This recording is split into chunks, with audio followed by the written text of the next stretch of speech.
President William Ruto says 7 billion shillings Cynthia project will be completed by 2027, 2 years after it stalled.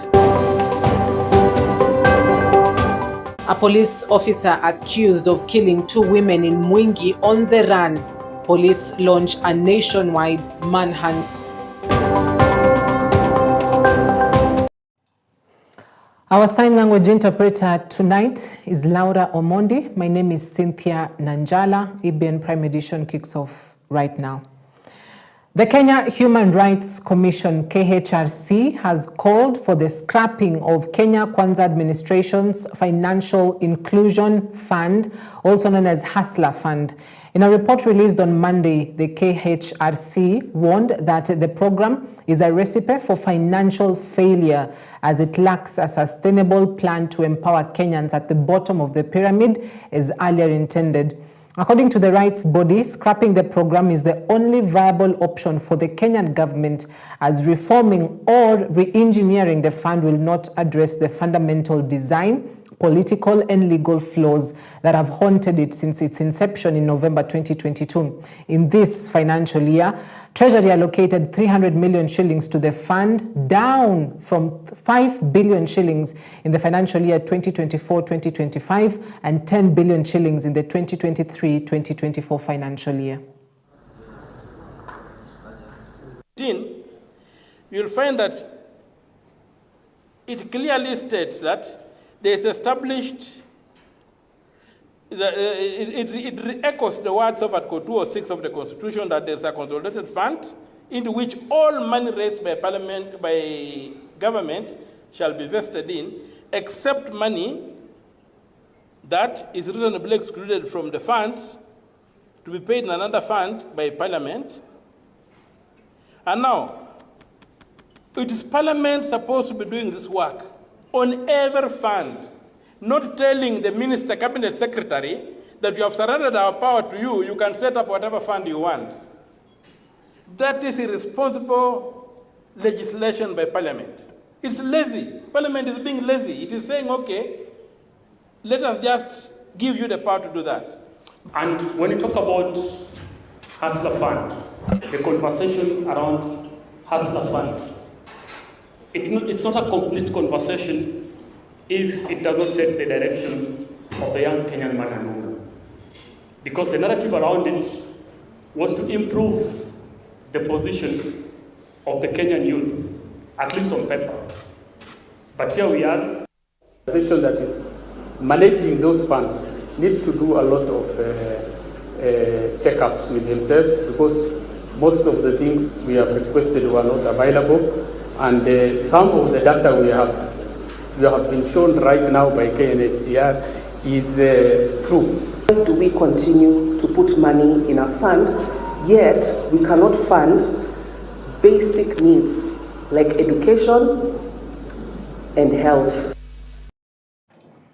The Ministry of Health has launched a nationwide biometric registration through which patients seeking Social Health Authority SHA services will be identified.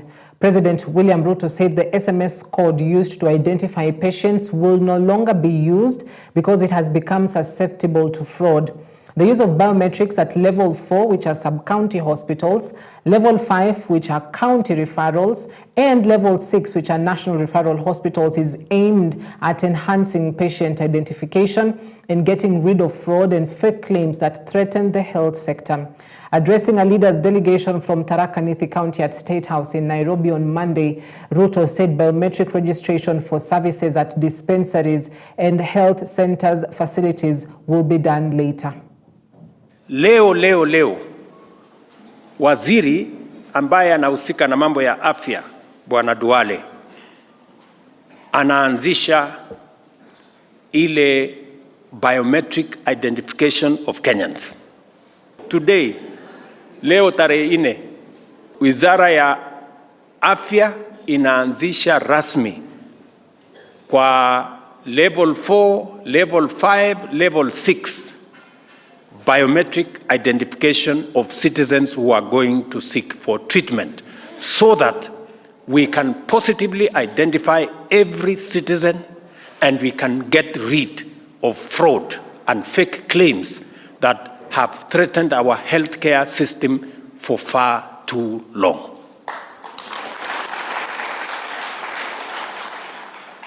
Tukimaliza sasa, hiyo ndio awamu ya kwanza. Awamu ya pili tutaenda kwa level 3 and level 2.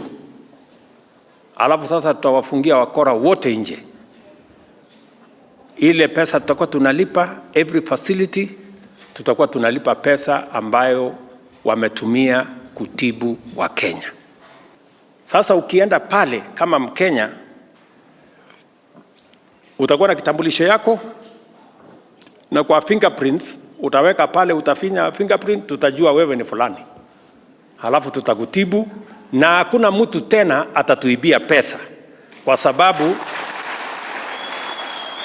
ile NHIF ilikuwa na matatizo makubwa sana ya wizi. Mnanielewa? Ile NHIF ilikuwa na wizi. Ndio wakati tulikuwa tunafunga NHIF ilikuwa na madeni ya shilingi bilioni 30 ambayo ilikuwa inaongezeka kila mwezi. Hospitali zingine, kwanza moja ilikuwa kwetu huko Eldoret. Hospitali ilikuwa na madaktari wachache na accountants wengi. Practice 360 we are launching today, which is now again live from this minute. It is geo-fenced and geo-tagged to specific health facilities where professionals and most of the healthcare professionals are stationed. This will help us eliminate unauthorized sharing of the pre-authorization approval codes by doctors.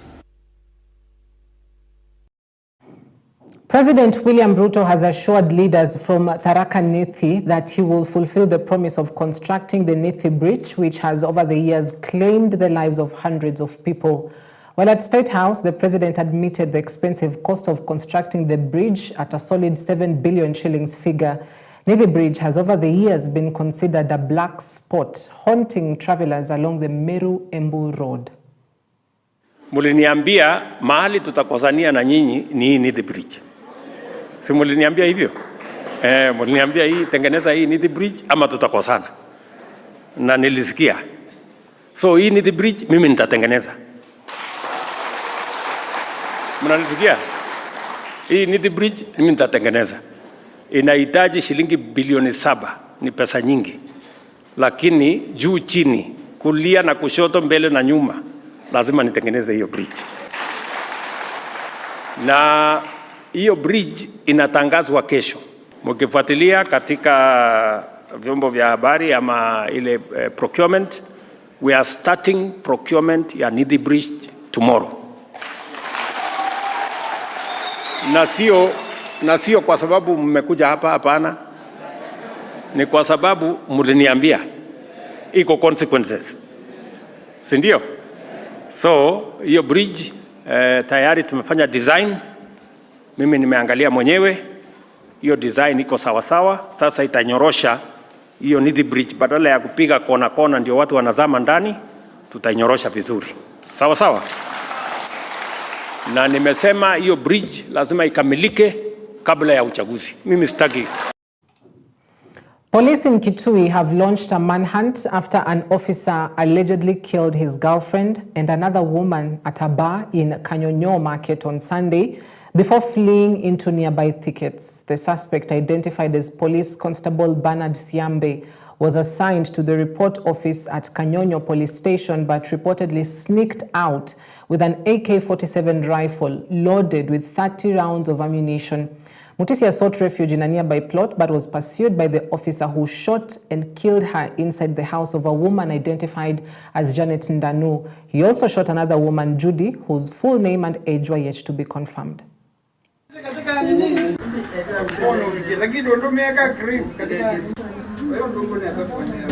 Wakati nilifika hapo nilikuta wanawake wawili walipigwa risasi na wakakufa hapo hapo. Mmoja anaitwa Judy.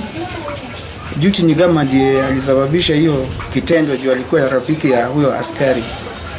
Na Inasemekana walianza vurugu asubuhi. Hakuna mtu hana makosa. Maybe kama ni urafiki watu wanaachana tu, natafuta mtu mwingine. Pia sio watu ati wamekaa, sio watu wamewana. Huyo askari hata wakati alikuja hapa hana miezi 4 hapa Kanyonyo. Hata huyo Judy hata hana mwezi. Hakuna mtu akona nyumba hapa, wote ni kama wageni. Judy alikuanga rafiki yangu. Kama rafiki sijafurahia sana kuona dadangu ametenda kinyama. So mimi ninasema ni hata kama uko urafiki na mtu alafu mkosane, si lazima umuue. So venye amefanyia vibaya. Pia ameacha mtoto wa miaka 4 na mimi naumia sana juu huyu mtoto sijui ndamwambia nini. Our condolences to the family. We empathize and we hope justice will be served as soon as possible. Cabinet Secretary for Education Julius Ogamba has reaffirmed government's efforts to deliver inclusive, accessible education. During a visit to Limbine Primary School in Meru, Ogamba said that the new education system, CBE, will roll out fully by 2029. The ministry has allocated 1.4 billion shillings for classrooms and infrastructure upgrade to support the CBE implementation. Infrastructure development from the ministry was not sufficient, and last year and the other year there wasn't a component of infrastructure development figures because of the issues relating to the finance bill, and you're aware of that. But this year we've gotten 1.3 billion to do infrastructure, and what we are doing, we are analyzing the most needy schools, including those ones. I think there are about 42 from Tharaka-Nithi that we've received, and we'll work around ensuring that we improve them sufficiently in the next few years so that they are done. Of Citizens of the Future program, that is an initiative of M-Pesa Foundation. And what is going to happen here is to renovate classrooms whose structures are still strong, and put up new classrooms that are required to be able to implement the CBE. We are going to put a science and ICT lab fully equipped. We are also putting in a new admin block. A rare public clash unfolded at a burial ceremony in Siaya County as the Kenya National Union of Teachers Secretary General Collins Oyu and Safina Party Deputy Leader Willis Otieno sharply differed on the recently signed 2025-2029 collective bargaining agreement for teachers. The disagreement came on Monday during speeches at a funeral of a retired educationist, where both leaders addressed teachers' welfare in light of the newly negotiated deal with the Teachers Service Commission. Oyu defended the CBA, saying it represented progress in a tough economic climate. However, lawyer and politician Willis Otieno criticized the agreement as inadequate and an insult to the teaching profession. Prioritizing education in this country, we must appreciate the government of this country. For the first time, employment of teachers in this republic has hit a whopping 76,000 in a record 2 years. We really appreciate as Kenya National Union of Teachers. As we look at the 76,000, we also want to appreciate the 2.4 billion that has been awarded in the budget for employment of another 24,000 teachers to start teaching in schools by January 2026. It is true that teacher shortage in this country is one thing that we cannot underrate. Our teachers deserve better. The salary increment to teachers per teacher comes to 200 Kenya shillings per teacher. That is a mockery to the role that teachers are playing. I urge our teachers to receive it, but you must ask for more. Because a better teacher, a well-enumerated teacher, guarantees a better student. And the government, you have a responsibility to make sure that capitation to schools is released on time. And it must be per student, not just an average. The second thing that we are saying, on schools. We are demanding, we are not requesting that free primary education cannot go away. Our students must study for free, and we condemn the proposal by some members of the executive to reduce capitation to our schools. All right, for Matters Education, we take a quick break. We'll be back shortly with more news making headlines. Stay with us.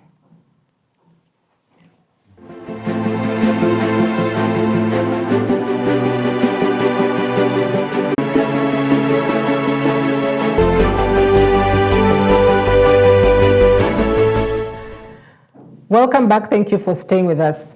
Bungoma County Governor Kenneth Lusaka led other leaders in the county in mourning the death of Chwele Kabuchai Ward Representative James Barasa Muhongo, who passed away early Monday while receiving treatment at Hopkins Hospital, Bungoma. Governor Lusaka described Muhongo as a hardworking leader who had good cooperation both inside and outside the Bungoma Assembly. Barasa Muhongo passed away after an illness. His body has been kept at the Life Care Bungoma morgue. Until his death, James Barasa Muhongo had served 5 terms as a councillor and 3 terms as a ward representative. Muhongo mimi nimemjua tangu niwe governor wa kwanza 2013 to 2017. Tulifanya na yeye kazi vizuri. Tumesafiri na yeye kwenda ng'ambo. Ni mtu ambaye alikuwa mchangamufu sana, mtu ya biashara mbalimbali. Tutamkosa sana, tutasimama na yeye. Ni kuumiza tu wale ambao tumefanya kazi na yeye, tutashughulika so that we give him a decent send off. Mimi kama majimbo nimepoteza my area MCA. Apart from being one of the MCAs in the constituency, he is the MCA ambaye mimi naamuka kwenda kupigia kura. We have lost a friend. March tutapanga, everybody is in deep sorrow, but we pray that the family and the area members of the area MCAs to unite, because this is their time. Actually, they have lost their colleague, and the governor has lost his closest. So we say pole as a constituency, on behalf of the constituency ya Kabuchai, nasema pole. Na wakati huu tujue tunamuomboleza mwenzetu kwa njia ya heshima. Jambo kuu ni kwamba mtu aliyesaliwa mpaka siku itafika na arudi kwa baba ambaye alimuumba. Sisi kama wenzake tumekubali yote ambaye imetendeka na tunamuombea safari yake kuwe salama. Mheshimiwa alikuwa ni mheshimiwa wa kukaa na watu na hivi sasa ametuacha. Taendelea kuongea mambo yake, lakini haswa kaunti ya Bungoma imepoteza mchapakazi, mtu ambaye anapojipima kitu anahakikisha kwamba anafanya. Kwa hivyo jamii ya Kabuchai Chwele, poleni sana, familia poleni sana. Aliyelala ni ndugu yangu, mimi namfuata yeye. Na ndugu amekonjeka kwa muda mrefu ambao na amekuwa akitibiwa, baadaye ndiye ametuacha siku ya leo. Alikuwa akiugua ugonjwa wa saratani. 65 women leaders representing cooperative societies across Siaya County have successfully completed a transformative empowerment training jointly organized by the Eliud Owalo Foundation and the State Department of Cooperatives. Participants drawn from all 30 wards within the county received comprehensive guidance on the formation, governance, and sustainability of cooperative societies. The one-day session held at a hotel in Bondo town focused on bolstering women-led financial models to enhance grassroots economic resilience. Rosemary Ngesa, chairperson of Bondo Women Enterprises SACCO, highlighted the significance of the training, noting that it underscored the critical role of localized financial structures in uplifting communities. Cooperative in general in the Republic of Kenya, at the moment, because I come from the registration division, we are at 32,000 registered cooperatives. SACCOs taking the 3/4 of them. And if you look at what is happening in the Luo Nyanza region, this is where cooperatives started. We had old groupings like Avirondo, and Luos, they have the name SACCO even in their local dialect called Saga. This is something they have lived with for a longer period. But if you look at the share in terms of turnover nationally, this is the region which is having just 1 to 2%. This training is very important for us because it introduces us to the benefits of belonging to a cooperative society. Because cooperative societies pool resources from various members, which is saved. Through their savings, they can borrow 3 times. And this empowers them. And when you empower a woman in any society, you are actually developing that society. Because through their savings, they can do a lot to the communities and to their families. Tumefurahi na hii funzo inatusukuma mahali. Tulianza hii sako kama hatujui chochote, lakini leo tumejua vile tunaweza kusukuma hii sako yetu mambo iende sawa sawa. Wamama mshike line mahali ambao wamepata funzo, najua wengi wetu hapa ni wakubwa wa chama. Sasa Kericho Governor Dr. Eric Mutai has appointed Ruben Korir as the new Managing Director of Kericho Water and Sanitation Company Limited, Kewasco, expressing confidence in Korir's ability to transform the company through fresh leadership and strategic partnerships. Speaking to the media during the announcement, Governor Mutai described Korir as a professional with vast experience, strong networks, and a deep understanding of the water sector. In his remarks, Korir thanked the county leadership for the opportunity and pledged to work closely with all stakeholders, including the county government and local residents, to improve water access across Kericho. Today we are very grateful as a county, and I'm proud of Kewasco team, the board of Kewasco, led by the chair here. We have our WhatsApp chair, Chairman Chop Chichur, and we are here today to unveil our new MD for Kewasco. His name is Mr. Ruben Korir. Mr. Ruben Korir has been at the helm of the Nakuru Rural for the last 11 years. So he comes with a huge experience. He comes with a huge network of partners and donors that he has been able to support Nairobi and Nakuru County for the same. We are grateful that Kewasco board were able, after the exit or the term ended for the immediate former MD, Mr. Shelem, and Kewasco were able to conduct a very fair interview. They were able to go for the best, and we are grateful that they landed on Mr. Ruben Korir, whom we believe that as he comes to join this company, is going to bring in new energy, is going to bring in new vision, even for Kewasco. We all know that water is an essential commodity, is a right for every citizen to be access to water. And today, as he takes over, it takes over in a good space, where the president launched quite recently the Kimugu water supply, which has seen expansion of water to Ainamoi, Belgut, all the way to Soshiat, all the way to Seretut, and other parts of this county. Is also taking over at the time that the network is expanding every day. We have other schemes within Kewasco. We have Londiani, and even Sigowit, and Kiptere, and other schemes that are within Kewasco.